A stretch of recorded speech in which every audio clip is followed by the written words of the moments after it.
നാമത്തിന് മഹത്വം ഉണ്ടാകട്ടെ. കർത്താവായ യേശു ക്രിസ്തുവിൻ്റെ ആ നിസ്തുല നാമത്തിൽ നിങ്ങൾക്ക് ഓരോരുത്തർക്കും എൻ്റെ എളിയ സ്നേഹവന്ദനം. നാളുകളായി നാം തിരുവചനം കേൾക്കുകയാണ്. ഞാൻ നിങ്ങളെ പ്രത്യേകം അഭിനന്ദിക്കുന്നു, ദൈവനാമത്തിൽ അനുഗ്രഹിക്കുന്നു. കാരണം നിങ്ങൾ പലരും തുടർമാനമായി ഈ വചന ശുശ്രൂഷകളിൽ പങ്കെടുക്കുന്നു. എത്രയോ ആളുകൾ നേരിട്ട് ഫോൺ ചെയ്ത് അവരുടെ പ്രാർത്ഥനാ വിഷയങ്ങൾ പറയുന്നു. മാത്രമല്ല, പല സ്ഥലങ്ങളിലും ഞാൻ ചെല്ലുമ്പോൾ പല ദൈവമക്കളും വചനം കേൾക്കാറുണ്ട്, യൂട്യൂബിലൂടെ വചനം കേൾക്കുന്നുണ്ട്. അല്ലെങ്കിൽ എൻ്റെ പ്രിയപ്പെട്ട ഭാര്യ സാലി എഴുതിയതും പാടിയതുമായ ഗാനങ്ങൾ കേൾക്കുന്നുണ്ടെന്ന് നാം പറയാറുണ്ട്. നിങ്ങൾ ഞങ്ങളെ ഉത്സാഹിപ്പിക്കുന്നത് ഞങ്ങൾക്കേറെ ഉത്സാഹം പകരുന്നു. കർത്താവിൻ്റെ വചനം പറയാൻ, കർത്താവിൻ്റെ ഗാനങ്ങൾ എഴുതാനും പാടാനും എൻ്റെ പ്രിയ ഭാര്യയ്ക്കും കർത്താവ് കൃപ കൊടുക്കുന്നു. പ്രിയപ്പെട്ടവരെ, കേൾവിക്കാരില്ലെങ്കിൽ പ്രസംഗത്തിന് അർത്ഥമില്ല, കേൾവിക്കാരില്ലെങ്കിൽ പാട്ട് പാടുന്നതിന് അർത്ഥമില്ല. അതുകൊണ്ട് നിങ്ങൾ ഓരോരുത്തരും ഞങ്ങളെ സംബന്ധിച്ചിടത്തോളം വളരെ പ്രധാനപ്പെട്ടവരാണ്, വിലയേറിയവരാണ്. ഞാൻ നിങ്ങളെ ഓർത്ത് കർത്താവിനെ സ്തുതിക്കുന്നു. നിങ്ങളെ ഓരോരുത്തരെയും കർത്താവ് അനുഗ്രഹിക്കട്ടെ എന്ന് ആത്മാർത്ഥമായും പ്രാർത്ഥിക്കുന്നു. ഞങ്ങൾ ഈ ശുശ്രൂഷ ചെയ്യുന്നതിൻ്റെ പിന്നിൽ ഞങ്ങൾക്ക് വേറൊരു ഉദ്ദേശവുമില്ല. ഒരു 10 പൈസ ലഭിക്കണമെന്ന ലക്ഷ്യത്തോടെ അല്ല. എന്നാൽ അതിലുപരിയായി ഞങ്ങൾ ജോലി ചെയ്ത് ഉണ്ടാക്കുന്നതായ പൈസയിൽ നിന്നും ഒരു തുക മാറ്റിവെച്ചിട്ടാണ് ഇതിൻ്റെ ചെലവുകളെല്ലാം ചെയ്യുന്നത്. കർത്താവിൻ്റെ സ്തോത്രം. പ്രിയപ്പെട്ടവരെ, അങ്ങനെ കർത്താവിൻ്റെ വേല ചെയ്യുന്നു. വേറെ ഒരു ഉദ്ദേശവുമില്ല. അനേകർ കർത്താവിനെ കണ്ടെത്തണം. യേശു തരുന്ന സന്തോഷവും സമാധാനവും അവർ പ്രാപിക്കണം. കുടുംബസമാധാനമുള്ളവരായി അവരുടെ കുടുംബങ്ങൾ സ്വർഗമായി തീരണം. എല്ലാത്തിലുപരി നിത്യജീവൻ്റെ ഓഹരിക്കാരായി എല്ലാവരും തീരണം. ആരും നശിച്ചു പോകാതെ എല്ലാവരും മാനസാന്തരപ്പെടുവാൻ ഇച്ഛിച്ച് ദീർഘക്ഷമ കാണിക്കുന്ന ജീവനുള്ള ക്രിസ്തുവിൻ്റെ വലിയ കൃപ, വചനത്തിൻ്റെ ശക്തി എല്ലാവരുടെ മേലും വരണം. ഇതൊക്കെയാണ് ഞങ്ങളുടെ ലക്ഷ്യവും ഞങ്ങളുടെ ആഗ്രഹവും, പോരാ ഞങ്ങളുടെ പ്രാർത്ഥനയും. ഞാൻ വീണ്ടും വീണ്ടും നിങ്ങളെ അഭിനന്ദിക്കുകയും കർത്താവ് നിങ്ങളെ അനുഗ്രഹിക്കട്ടെ എന്ന് പ്രാർത്ഥിക്കുകയും ചെയ്യുന്നു. അസാധ്യങ്ങളെ സാധ്യമാക്കുന്ന നിത്യനായ ദൈവത്തെക്കുറിച്ചാണ് നാം ചിന്തിച്ചു വരുന്നത്. എന്തുകൊണ്ടാണ് ദൈവത്തിൻ്റെ പരിശുദ്ധാത്മാവ് ഈ വിഷയത്തെക്കുറിച്ച് ചിന്തിക്കാൻ ഒരാലോചന തന്നതെന്ന് ഞാൻ ചിന്തിക്കുകയായിരുന്നു. ഇന്ന് അസാധ്യങ്ങളുടെ മുന്നിൽ പകച്ചു നിൽക്കുന്ന വലിയൊരു കൂട്ടം ജനമുണ്ട്. എങ്ങനെ മുന്നോട്ട് പോകണം, ഈ വലിയ പ്രതിസന്ധി എങ്ങനെ മറികടക്കണം? ഒരു ഞെരുക്കം വരുന്നു, ഒരു കെടുതി വരുന്നു. ഒരു സാമ്പത്തിക ഞെരുക്കമാകട്ടെ, ഒരു കടബാധ്യതയാകട്ടെ, വലിയ രോഗങ്ങൾ. ഇന്ന് നമുക്കറിയാം, ഒരു ചെറിയ പനി പെട്ടെന്ന് ഹോസ്പിറ്റലിൽ ചെന്ന് ചികിത്സിക്കുമ്പോഴാണ് കേൾക്കുന്നത് മാരകമായ ക്യാൻസർ. ഇന്ന് ഈ മെസ്സേജ് എടുക്കുന്നതിന് തൊട്ടു മുമ്പ്, ഞാൻ യാത്ര ചെയ്ത് ഈ സ്റ്റുഡിയോയിലേക്ക് വരുന്നതിന് തൊട്ടു മുമ്പ് വഴിയിൽ വെച്ച് വളരെ വർഷങ്ങളായി പരിചയമുള്ള ഒരു ദൈവദാസനെ കണ്ടു. അദ്ദേഹം ഞാൻ വരുന്നതിൻ്റെ മറു സൈഡിലൂടെ നടന്നു പോവുകയായിരുന്നു. ഞാൻ ഇടത് സൈഡിലൂടെ വരുന്നു, അദ്ദേഹം വലത് സൈഡിലൂടെ പോകുന്നു.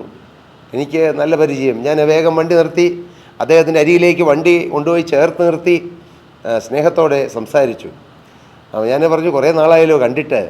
അദ്ദേഹം പറയുകയാണ്, ഞാൻ 3.5 മാസത്തോളമായി ഒരു രോഗത്തിൻ്റെ ചികിത്സയായിരുന്നു. ഒരു ഫംഗസിൻ്റെ ആക്രമണം തലച്ചോറിലുണ്ടായി. അദ്ദേഹം പറഞ്ഞു, ഞാൻ ഹോസ്പിറ്റലിലായിരുന്നു, എത്രയോ ലക്ഷക്കണക്കിന് രൂപ ചിലവഴിച്ചു. അദ്ദേഹത്തിൻ്റെ കൈയുടെ ഈ ഭാഗത്തു നിന്നും ഒരു പ്രത്യേക ട്യൂബ് ഹാർട്ടിലേക്ക് ഡയറക്റ്റ് ഇട്ട് അതിലൂടെയായിരുന്നു മരുന്ന് ഇഞ്ചക്ട് ചെയ്തതെന്ന് അദ്ദേഹം പറഞ്ഞു.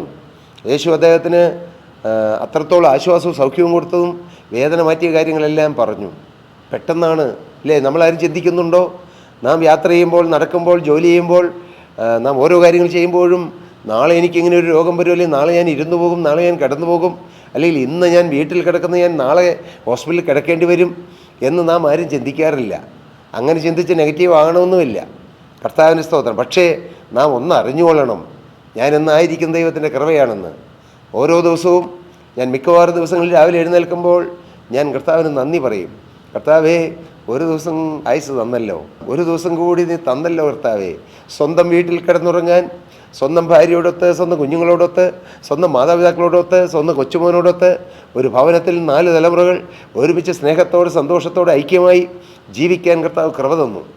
അങ്ങനെ രാവിലെ ജീവിതം തുടങ്ങും വെളുപ്പിന് 4:30. എല്ലാ ദിവസവും 99.9% 4:30 മണിക്ക് ഞാൻ എഴുന്നേൽക്കും. പിന്നെ ദൈവമക്കളോട് ഒരുമിച്ച് 1 മണിക്കൂർ ചെല്ലുവാനും പ്രാർത്ഥനയുണ്ട്. കർത്താവിൻ്റെ സ്തോത്രം. അതിനുശേഷം 5:30 മുതൽ 6 വരെ ഞാൻ ഈ പ്രസംഗിക്കുന്ന പ്രസംഗങ്ങൾ അനേകർക്ക് അയച്ചു കൊടുക്കും. 6 മണിയാകുമ്പോൾ ഞങ്ങളുടെ സഭയിലെ, ഞങ്ങളുടെ ചർച്ചിലെ കൂടിവരവിലെ പയനിയർമെൻ ഫെലോഷിപ്പുള്ള ദൈവമക്കൾ അവർ വിളിക്കും. അവരോട് ഒരുമിച്ച് ഫോണിലൂടെ പ്രാർത്ഥിക്കും. പിന്നെ സ്വന്തം പ്രാർത്ഥനകളും പല കാര്യങ്ങളുമായി പിന്നീട് ഞാൻ 9 മണിയാകുമ്പോൾ എൻ്റെ ഓഫീസിൽ വരും. അവിടെയും പ്രാർത്ഥിക്കും. ഞാൻ അന്നേരം ഓർക്കും, കർത്താവേ, ഇത്രയും വലിയൊരു സ്ഥാപനത്തിൽ നാഥ നിസ്സാരനായി എനിക്ക് ഒരു ജോലി തന്നല്ലോ. സ്ഥാപനം എൻ്റെ ചേട്ടൻ്റെ തന്നെയാണ്. അദ്ദേഹം ചെയർമാനാണ്. ഞാൻ കഴിഞ്ഞ നീണ്ട 10-38 വർഷത്തോളം അവിടുത്തെ ഡയറക്ടറായിട്ട് വർക്ക് ചെയ്തു. ഇപ്പോഴും അവിടെ ജോലി ചെയ്തുകൊണ്ടിരിക്കുകയാണ്. ഞാൻ ഓരോ ദിവസവും ആ സ്ഥാപനത്തിൻ്റെ ലിഫ്റ്റ് കയറി 7-ാം നിലയിൽ ഉള്ള എൻ്റെ ഓഫീസിൽ ലിഫ്റ്റിലൂടെ പോകുമ്പോൾ ഞാൻ മിക്കവാറും ഉറക്കെ കർത്താവിനെ സ്തുതിക്കും. കാരണം ലിഫ്റ്റിൽ പലപ്പോഴും വേറെ ആരും കാണുകയില്ല. എന്താണ് സ്തുതിക്കാൻ കാരണം? നിസ്സാരനായ എന്നെ ഉയർത്തിയ കർത്താവ്. അങ്ങനെ ഒരു ഓഫീസിലോ അങ്ങനെ ഒരു ബിൽഡിങ്ങിലോ കയറാൻ യോഗ്യതയുള്ളവനായിരുന്നില്ല ഞാൻ. കർത്താവിന് സ്തോത്രം. ഞാൻ എൻ്റെ ഓഫീസിൽ ചെന്നാൽ എനിക്ക് കമ്പനി സെക്രട്ടറി തന്നിട്ടുണ്ട്. ഞങ്ങൾ ഒരുമിച്ച് വേറെ ഒരു കാര്യവും, ബിസിനസ്സിൻ്റെ കാര്യമോ ജോലി കാര്യങ്ങളോ ഒന്നും മിണ്ടുന്നതിന് മുമ്പ് ആദ്യം എൻ്റെ കസേരയിൽ കയറിയിരുന്ന് പ്രാർത്ഥിക്കും. ഞാൻ കസേരയിലേക്ക് വരുമ്പോൾ ഞാൻ ഇരിക്കുന്നതിൻ്റെ പിന്നിൽ ഒരു വേദവാക്യം എഴുതി വെച്ചിട്ടുണ്ട്. അത് നന്ദി നിറഞ്ഞ ഹൃദയത്തോടെ ദാവീദ് പറഞ്ഞ വാക്കാണ്. കർത്താവായ യഹോവേ, നീ എന്നെ എത്രത്തോളം കൊണ്ടുവരുവാൻ ഞാനാര്? എൻ്റെ ഗ്രഹവും എന്തുള്ളൂ? നന്ദി നിറഞ്ഞ ഹൃദയത്തോടെ ഞാൻ കർത്താവിനെ സ്തുതിക്കും. അന്നത്തെ ജോലി കാര്യങ്ങളെല്ലാം കർത്താവിനെ ഏൽപ്പിക്കും. ആ സ്ഥാപനത്തെ അനുഗ്രഹിക്കും. എൻ്റെ സഹോദരനെയും കുടുംബത്തെയും കുഞ്ഞുങ്ങളെയും എല്ലാം അനുഗ്രഹിച്ച് പ്രാർത്ഥിക്കും. എൻ്റെ സഹോദരന് 4 ആൺകുഞ്ഞുങ്ങളാണ്.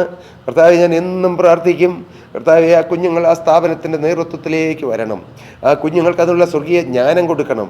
കർത്താവെ, കുഞ്ഞുങ്ങൾ അനുഗ്രഹിക്കപ്പെട്ടവരായിത്തീരണം. ദൈവത്തിൻ്റെ പരിജ്ഞാനം കൊടുക്കണം.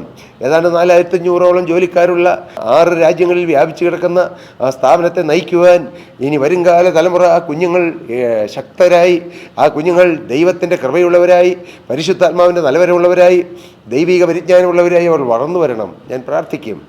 മാത്രമല്ല, അവരുടെ വിവാഹങ്ങൾ, അവരുടെ ജീവിതം എല്ലാം അനുഗ്രഹിച്ച് പ്രാർത്ഥിക്കും. കൂടെ ഞങ്ങളുടെ കൂടെ ജോലി ചെയ്യുന്ന 4500 എംപ്ലോയീസിനെയും അവരുടെ കുടുംബങ്ങളെയും കർത്താവിനെ ഏൽപ്പിക്കും. ഏതാണ്ട് 50,000-ഓളം കസ്റ്റമേഴ്സായ ഡോക്ടേഴ്സ് ഞങ്ങളുടെ കമ്പനിക്കുണ്ട്. അവരെ എല്ലാം കർത്താവിൻ്റെ കരങ്ങൾ സമർപ്പിക്കും. ബോർഡ് ഓഫ് ഡയറക്ടേഴ്സിനെ സമർപ്പിക്കും. ഡിപ്പാർട്ട്മെൻറ്റ് ഹെഡ്സിനെ സമർപ്പിച്ച് പ്രാർത്ഥിക്കും. കർത്താവിന് സ്തോത്രം. എൻ്റെ കുടുംബത്തെ, എൻ്റെ കൂട്ടത്തിലുള്ളവരെ എല്ലാം സമർപ്പിച്ച്, കുഞ്ഞുങ്ങളെയും മാതാപിതാക്കളെ എല്ലാം, സഹോദരങ്ങളെ എല്ലാം കുടുംബമായി സമർപ്പിച്ച് പ്രാർത്ഥിച്ച് അനുഗ്രഹിച്ചിട്ടാണ് ഞാൻ ഓരോ ദിവസവും എൻ്റെ ജോലി തുടങ്ങുന്നത്. എത്ര സമാധാനമായി ഞാൻ എൻ്റെ ജോലി ചെയ്യുന്നു. ഒന്നിനും മുടക്കമില്ല പറയരെ. ഞാൻ ജോലി ചെയ്യുന്നു. ആ ജോലി സ്ഥാപനത്തിൽ എനിക്ക് സ്വാതന്ത്ര്യത്തോടെ എനിക്ക് ദൈവവേല ചെയ്യാനുള്ളതായ അവസരങ്ങളും ലഭിക്കുന്നു. അതിനുള്ള സമയം കിട്ടുന്നു. കർത്താവിന് സ്തോത്രം. ഇനി ഏതെങ്കിലും കാരണവശാൽ സമയം കിട്ടിയില്ലെങ്കിലും, കിട്ടാത്ത സാഹചര്യങ്ങൾ വന്നാലും കർത്താവിൻ്റെ വേലയ്ക്ക് സമയം കണ്ടെത്താൻ എനിക്ക് ഒരു തടസ്സവും വന്നിട്ടില്ല നാളിതുവരെ. കർത്താവിന് സ്തോത്രം. ഒരു പ്രാവശ്യം വർഷങ്ങളായി ഈ യൂട്യൂബിലൂടെ അല്ലെങ്കിൽ ഈ TV പ്രോഗ്രാമിലൂടെ ഈ സന്ദേശം അറിയിക്കുന്നു. ഒരു ദിവസം പോലും തന്നെ മുടങ്ങാൻ ഇടവന്നിട്ടില്ല. എൻ്റെ ഓർമ്മ ശരിയാണെങ്കിൽ 1-2 ദിവസം റെക്കോർഡ് ചെയ്യാൻ പറ്റാത്ത ദിവസങ്ങളിൽ അന്ന് പ്രത്യേകിച്ച് പൊതുവായി നടക്കുന്ന ഏതെങ്കിലും ഒരു മെസ്സേജ് എഡിറ്റ് ചെയ്ത് ഞങ്ങൾ ഇട്ടിട്ടുണ്ട്. അത് എൻ്റെ അഭിമാനമായിട്ട് പറയുകയല്ല. പക്ഷേ കർത്താവിൻ്റെ വേല മുടങ്ങരുതെന്ന് ഉള്ളിൽ വലിയ ആഗ്രഹമുണ്ട്. കർത്താവിൻ്റെ വലിയ നാമത്തിൽപ്പെടട്ടെ. പ്രിയപ്പെട്ടവരെ, ഞാനിങ്ങനെ അനുഭവം പറഞ്ഞു വന്നാൽ വചനത്തിലേക്ക് വരാൻ പറ്റുകയില്ല. ഞാൻ പെട്ടെന്ന് വചനത്തിലേക്ക് വരട്ടെ. അസാധ്യങ്ങളെ സാധ്യമാക്കുന്ന ഒരു ദൈവമുണ്ട്. ആവർത്തന പുസ്തകം 23-ാം അധ്യായം 3-ാമത്തെ വാക്യം വരുമ്പോൾ, 3-ാമത്തെ വാക്യം വായിക്കുമ്പോൾ, നിത്യനായ ദൈവം മോശ മുഖാന്തരം ഇസ്രായേൽ മക്കൾക്ക് കൊടുത്ത മാറ്റമില്ലാത്ത കൽപ്പന. എന്താണ് ആ കൽപ്പന? ഒരു അമ്മോന്യനോ മോവാബിനോ യഹോവയുടെ സഭയിൽ പ്രവേശിക്കരുത്. അവൻ്റെ 10ാം തലമുറ പോലും ഒരു നാളും യഹോവയുടെ സഭയിൽ പ്രവേശിക്കരുത്. കർക്കശമായ നിത്യനായ ദൈവത്തിൻ്റെ വാക്കുകൾ. ദൈവമെന്ന് പറഞ്ഞാൽ അത് പറഞ്ഞതാണ്. ദൈവമെന്ന് പറഞ്ഞാൽ അത് അങ്ങനെ തന്നെ ചെയ്യും.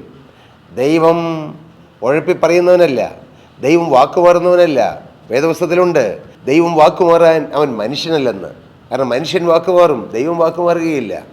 ഇന്ന് പറയുന്ന മനുഷ്യൻ നാളെ വേണമെങ്കിൽ വാക്കുമാറാം. അയ്യോ, ഞാൻ അങ്ങനെ ചിന്തിച്ചല്ല പറഞ്ഞത്, അല്ലെങ്കിൽ ഇന്ന് എനിക്ക് ഇങ്ങനെയാണ്. മനുഷ്യർ വാക്ക് മാറും. അത് നമ്മൾ ദൈനംദിന ജീവിതത്തിൽ കാണുന്നതല്ലേ. തീർച്ചയായും അങ്ങനെയൊക്കെ സംഭവിക്കും. എന്തിന്? വിവാഹം കഴിച്ച് തേജോലോകത്ത് ഇവരുടെ കാലം ശുഭമാകണമെന്ന് പ്രാർത്ഥിച്ചനുഗ്രഹിച്ച് വന്യ കാർമ്മിക ശ്രേഷ്ഠന്മാർ അനുഗ്രഹിച്ചു വിടുന്ന ഭാര്യാഭർത്താക്കന്മാർ പോലും വാക്ക് പറഞ്ഞത് മാറ്റാറുണ്ട്, ഉടമ്പടി ലംഘിക്കാറുണ്ട്. മക്കളും മാതാപിതാക്കളും തമ്മിൽ ഉടമ്പടി ലംഘിക്കാറുണ്ട്. എന്നാൽ നിത്യനായ ദൈവം പറഞ്ഞൊരു വാക്ക് മാറുകയില്ല. ആ ദൈവം പറഞ്ഞു, ഒരു മോവാബിനോ അമ്മോനിനോ യഹോവയുടെ സഭയിൽ പ്രവേശിക്കരുതെന്ന്. എന്നാൽ അതിന് വിരോധാഭാസമായി വേദപുസ്തക ചരിത്രത്തിൽ, അത് പഴയ നിയമത്തിൽ തന്നെ, ഒരുപക്ഷെ പഴയ നിയമത്തിൽ ദൈവം കർക്കശമായി പറഞ്ഞ ചില കാര്യങ്ങൾ പുതിയ നിയമത്തിലേക്ക് വരുമ്പോൾ കൃപായുഗത്തിൽ ജീവനുള്ള ക്രിസ്തുവിൻ്റെ മധ്യസ്ഥതയിലും ആ കാൽവറി ക്രൂശിലെ മരണത്താലും നമുക്ക് ചിലതെല്ലാം സാധ്യമാക്കി ദൈവം തരുന്നുണ്ട്. കർത്താവിന് സ്തോത്രം. കൃപയുടെ കാലഘട്ടത്തിൽ. എന്നാൽ പുതിയ നിയമകാലഘട്ടത്തിലല്ല, പഴയ നിയമകാലഘട്ടത്തിൽ തന്നെ ജീവിച്ചിരുന്ന രൂത്ത് ഒരു മോവാബ്യ സ്ത്രീയായിരുന്നു. ആ മോവാബ്യ സ്ത്രീയായ രൂത്ത് യഹോവയുടെ സഭയിൽ പ്രവേശിച്ചു എന്ന് മാത്രമല്ല, കർത്താവായ യേശു ക്രിസ്തുവിൻ്റെ വംശാവലി പട്ടികയിൽ അവൾ സ്ഥാനം പിടിച്ചു. എന്തൊരു അത്ഭുതം! നമുക്ക് വിരോധാഭാസം പോലെ തോന്നും. മോവാബ്യ സ്ത്രീയായി ജനിച്ച രൂത്ത് കർത്താവായ യേശു ക്രിസ്തുവിൻ്റെ വംശാവലിയിൽ അവൾ കയറിപ്പറ്റി. മത്തായിയുടെ സുവിശേഷം 1-ാം അധ്യായത്തിൻ്റെ ആദ്യ ഭാഗത്ത് പിതാക്കന്മാരുടെ വംശാവലി എഴുതുമ്പോൾ അവിടെ രൂത്തിൻ്റെ പേര് തങ്കലിപികളിൽ ദൈവം എഴുതി ചേർത്തു. അതേ, ദൈവത്തിൻ്റെ കൽപ്പന നിൽക്കുന്നു, ഒരു മോവാബിനോ അമ്മോനിനോ യഹോവയുടെ സഭയിൽ പ്രവേശിക്കരുത്. അവൻ്റെ 10-ാം തലമുറ പോലും യഹോവയുടെ സഭയിൽ ഒരു നാളും പ്രവേശിക്കരുത്. പിന്നെ എങ്ങനെയാണ് ഈ മോവാബ്യ പെൺകുട്ടിയായ രൂത്ത് ദൈവസഭയിലും ദൈവ സദസ്സിലും പ്രവേശിച്ചതെന്ന് നമുക്കൊന്ന് ചിന്തിക്കേണ്ടതുണ്ട്. അടുത്ത മെസ്സേജിൽ നമുക്കത് ചിന്തിക്കാം. പ്രിയപ്പെട്ടവരെ, നിങ്ങൾ ആകാംക്ഷയോടെ, നിങ്ങൾ പ്രാർത്ഥനയോടെ, നിങ്ങൾ ഇതിനു വേണ്ടി ഒരുങ്ങി നിങ്ങൾ ഇരിക്കുമെങ്കിൽ അടുത്ത മെസ്സേജ് പിറ്റേ ദിവസം രാവിലെ 5:30 യൂട്യൂബിലൂടെ for my Jesus Saju and Sali എന്ന യൂട്യൂബ് ചാനലിലൂടെ നിങ്ങൾക്ക് കേൾക്കാം. എൻ്റെ ഈ പ്രസംഗങ്ങൾ നിങ്ങൾക്ക് പലപ്പോഴും ഹാർവസ്റ്റ് TV-യിലൂടെ ലഭിക്കുന്നുണ്ട് എനിക്കറിയാം. ഹാർവസ്റ്റ് TV-യിലുള്ള കർത്താവിന് സുവിശേഷ വേലയെന്ന് താല്പര്യമുള്ള ദൈവമക്കൾ ഈ മെസ്സേജുകൾ അവർ ദിവസേന ഹാർവസ്റ്റ് TV-യിലൂടെ സംപ്രേഷണം ചെയ്യുന്നുണ്ട്. എല്ലാം കർത്താവിൻ്റെ കൃപയാണ്. എല്ലാം കർത്താവിൻ്റെ കൃപ. ഞാനതെല്ലാം ദൈവത്തെ സ്തുതിക്കുന്നു. ഞാനൊന്ന് ചലിച്ചാൽ എനിക്ക് ദൈവത്തോട് നന്ദിയുണ്ട്. ഞാനൊരു വാക്ക് പറയുന്നുവെങ്കിൽ എനിക്ക് ദൈവത്തോട് നന്ദിയുണ്ട്. ഞാനൊന്ന് ശ്വസിക്കുന്നുവെങ്കിൽ എനിക്ക് ദൈവത്തോട് നന്ദിയുണ്ട്. എൻ്റെ കണ്ണെന്തെങ്കിലും കാണുന്നുണ്ടെങ്കിൽ അതിനും എനിക്ക് ദൈവത്തോട് നന്ദിയുണ്ട്. എൻ്റെ ഹാർട്ട് മിടിക്കുന്നുണ്ടെങ്കിൽ എനിക്കതിനും ദൈവത്തോട് നന്ദിയുണ്ട്. ഞാനൊരല്പം ഭക്ഷണം കഴിക്കുന്നെങ്കിൽ എനിക്ക് ദൈവത്തോട് നന്ദിയുണ്ട്.